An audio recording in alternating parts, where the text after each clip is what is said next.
अयोग्य व्यक्ति की जगह बदल देने से वो योग्य नहीं हो जाता है या उसमें कोई परिवर्तन नहीं आता है। चाहे वो रत्न जड़ित किसी भी मुकुट को आप चरणों में डाल दें या मिट्टी में डालें, ठोकर मारें, और कांच को चाहे आप सिर पे रख लें, वो अपने स्वभाव को या उसके गुणों को नहीं बदल सकते हैं। वर्तमान संदर्भ में ये फिट बैठता है कांग्रेस के तेज तर्रार लीडर राहुल गांधी के। वो अभी 4 देशों की यात्रा पर निकल गए हैं,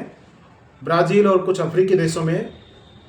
शायद कोई बहुत बड़ी जिम्मेदारी है, उसको पूरा करने के लिए वो जा रहे हैं। ऐसा कुछ उनके ऊपर कोई जिम्मेदारी नहीं है कि वो सिर्फ एलओपी हैं, संसद में विपक्ष के नेता हैं, और उस संदर्भ में ना तो उनको कोई गवर्नमेंट ने जिम्मेदारी दी है और ना कांग्रेस पार्टी ने भी कोई जिम्मेदारी दी है। लेकिन फिर भी वो अपने कौन से उद्देश्य के लिए विदेशों की यात्रा कर रहे हैं वो कांग्रेस पार्टी ही बता सकती है। जब भी राहुल गांधी कोई यात्रा करते हैं, कोई रैली करते हैं या कोई चुनावी अभियान में मेहनत करते हैं या 10-15 दिन कोई भी राजनीतिक पॉलिटिकल वर्क वो कर लेते हैं, तो उनके अंदर एक अजीब तरह की जो थकावट और तिलमिलाहट है वो आ जाती है, और उसको मिटाने के लिए मानसिक या उनका जो बौद्धिक स्तर है उसमें संवर्धन करने के लिए कांग्रेस का तो यही कहना है कि वो और ज़्यादा खुद को अपडेट करने के लिए जाते हैं। तो वो सब ज्ञान अर्जित करने के लिए और अपनी योग्यता को बढ़ाने के लिए शायद विदेशों की यात्रा करते हैं कि दुनिया के ऐसे कौन से देश हैं जिनमें जाकर के और राहुल गांधी ज्ञान लेके आते हैं, और फिर भारत के लोकतांत्रिक व्यवस्था को वो कौन सा बढ़ोतरी करते हैं या कांग्रेस में के लिए कौन सा वो फायदा पहुंचाते हैं। इसका तो शायद वो राहुल गांधी बता सकते हैं या फिर कांग्रेस पार्टी बता सकती है। उनकी पार्टी का कहना है कि वो कई सारे मंत्रिमंडल के सदस्यों और उनके साथ में बातचीत करेंगे, वहाँ के स्टूडेंट्स के साथ बात करेंगे,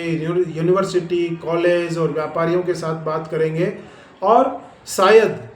वो देश बदलने की कोई सूत्र है वो लेके आएंगे। कयास लगाए जा रहे हैं कि वो आजकल कुछ इस तरह का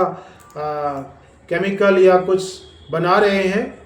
जिसका कि नॉलेज है वो कई देशों में उनके पार्टिकल्स या कुछ कंपोनेंट हैं वो पाए जाते हैं। तो शायद वो इकट्ठा करके, हर बार वो यही कहते हैं कि किसी देश की यात्रा करके और फिर वापस आके वो कोई विस्फोट करते हैं, शायद उसी के लिए उन यूनिवर्सिटीज़ में और यहाँ पर वो करने जा रहे हैं। ऐसी कौन सी वार्ताएं हैं वो जो देश में नहीं हो सकती हैं। यदि राहुल गांधी की योग्यता पर बात की जाए तो वो बहुत बड़े कोई स्कॉलर नहीं है कि कोई बड़ी बड़ी यूनिवर्सिटीज़ में वो डिबेट करते हों या स्पीच करते हों, और फिर स्पीच करने के मामले में भी उनकी योग्यता है कि वो भारत की बुराई करते हैं। जब भी किसी देश में या चाहे फॉरेन कंट्री, आप यूएस में, यूरोप में या मलेशिया में, किसी भी देश में वो जाते हैं तो भारत के लोकतंत्र की, भारत की अर्थव्यवस्था की, भारत के लोगों की, भारत की सरकार की और यहाँ के तमाम तरह के जो इंस्टीट्यूशन हैं या व्यवस्थाएं हैं उनकी वो बुराई और आलोचना करते हैं, उनकी कमियां गिनाते हैं कि देखिए यूरोप को पूरे को आमंत्रित कर चुके हैं वो कि भारत में बहुत गलत हो रहा है, इंस्टीट्यूशंस हैं वो खराब हो गए हैं, नष्ट हो गए हैं, तो आप आइए और मदद करिए। दूसरे जो शक्तिशाली देशों के जो ताकतें हैं, किसी भी देश के लोकतंत्र को जो मुट्ठी में लेकर के उसको ख़त्म करने की ताकत रखते हैं, उनके साथ वार्ताएं करके भारत के लोकतांत्रिक व्यवस्थाओं को संवर्धित करने की कल्पना और विचारधारा है वो पैदा करते हैं।